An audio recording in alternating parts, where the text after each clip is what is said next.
Zeliha Çoban'la en son siz mi görüşmüştünüz? Evet, konuştuk. Birkaç saattir kendisine ulaşamıyoruz. Bizimle emniyete kadar gelirseniz. Ne sorgusuymuş bu evladın? Sorgu değil teyzeciğim. Bilgisine başvuracağız Serpil Hanım'ın. Kendisiyle ilgili değil zaten. Tamam anne, gider gelirim hemen. Buyurun. Önceden haber verirdi ya. İyi nöbetler. Kolay gelsin. Eyvallah Devrem. Buyurun bu tarafta.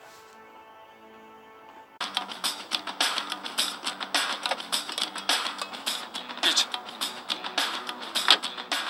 Bak kavuştuk yine. Ne haber Serpil? Edayi!